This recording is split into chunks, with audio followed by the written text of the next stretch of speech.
for introducing the possibility of man-made humans, and ultimately playing God? This is just a hypothetical question which has no ground to stand upon.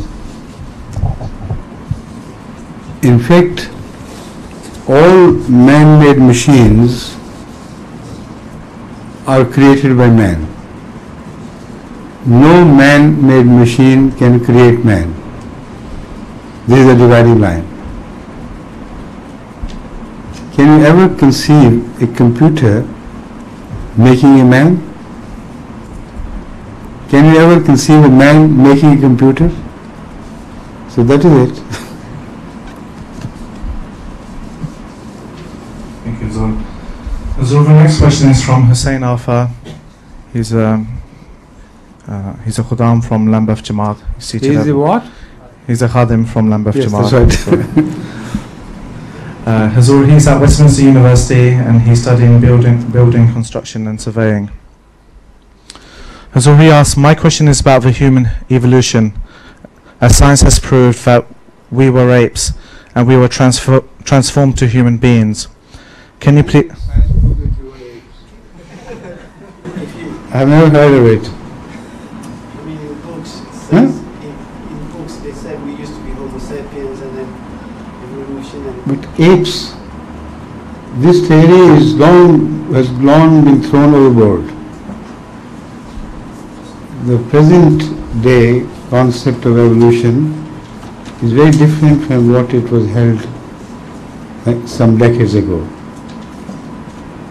Humans did not evolve directly from apes at all. The tree evolution bifurcated into two different branches, a few species earlier than the apes. And that's something which gave birth to both the branch which led to humans and the branch which led to apes was a different species altogether.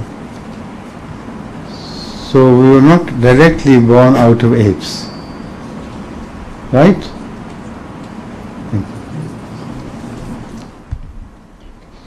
Thank you, Zul. The next question is from Timur Yusuf. He's from Tataristan. He's studying postgraduate in classical music and performance.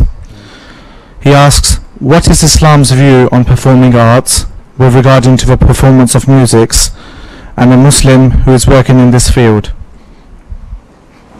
On this question I have spoken many a time before, and was it your field? No, it was not mine. Huh? He's a friend here also. Who was the MD boy who...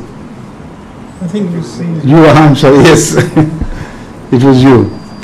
So I gave you a full answer once before, full satisfactory answer. And could you pass that on to him later on? Otherwise it will be too much repetition of the same things all over again. Right? So he will take care of you. Please. So the next question is from Muzaffar Zafar from Clapham Jamaat. He asks, Dear Hazur, as the anniversary of Hazur's arrival to the UK approaches, what is Hazur's most endearing memory of his 15-year stay to the UK? I had completely forgotten. I don't remember my anniversary, my birthday and some these small things. But this perhaps is not a small thing. The day when I arrived in UK, it was an epoch-making day which opened a new avenue for the progress of Ahmadiyyat. So what do you want to know about that day? The question was, when you reflect on your stay in the United Kingdom, what is your most cherished personal memory? And the second part of the question, if you allow me, is what do you most miss about your Rabwa days? This question should be asked there over the microphone, please. It should be recorded in your own words. Eh? I'll save time. Yes, yes. Assalamu alaikum, Hazur. My question is that, inshallah, the 14th anniversary of Hazur's arrival Please, don't disturb. It's enough. The 14th anniversary of Hazur's arrival to the United Kingdom will inshallah be with us, and I was wondering when Hazur reflects on his stay in the United Kingdom. When will it occur? Imam Sahib informs us 30th of April, Hazur. 30th of April. Ji. I think I arrived here on the 1st of May instead, I suppose. Yes.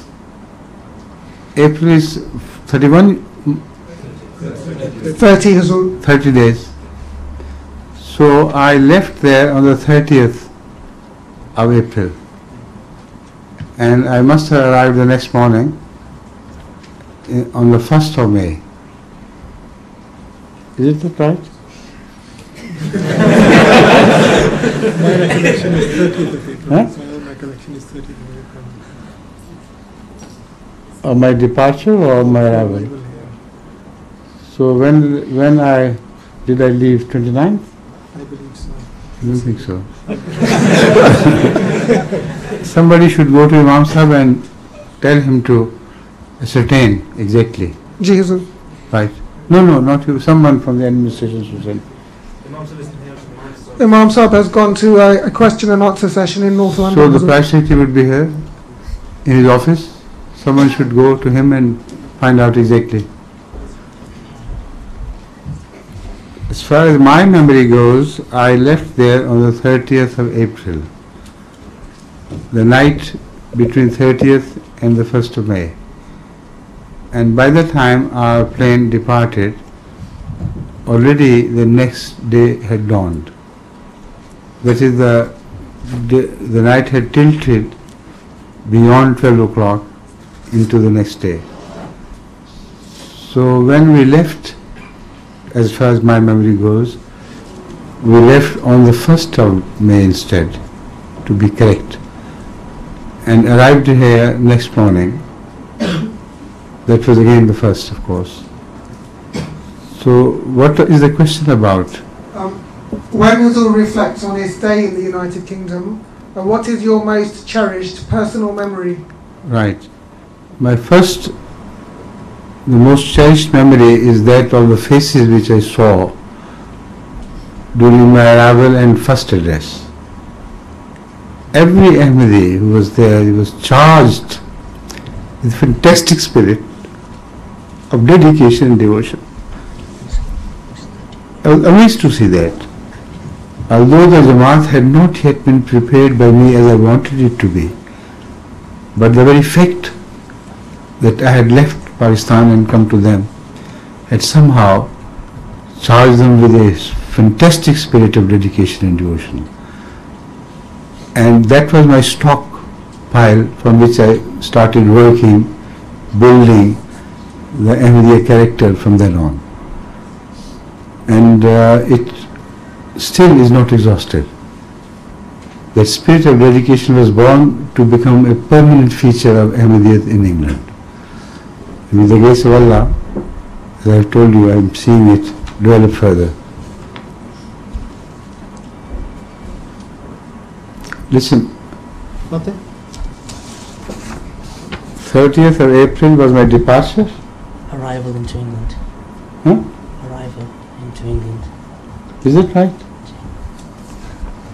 Major itself. But let him reconsider it. Please. You see, I'll count the days. On the 26th, the ordinance was passed, promulgated.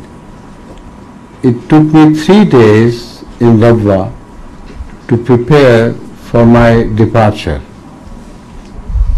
I remained awake almost round the clock for 3 days and 3 nights. So that means 29th. On the 30th, I started my journey by car from Rabwa to Karachi.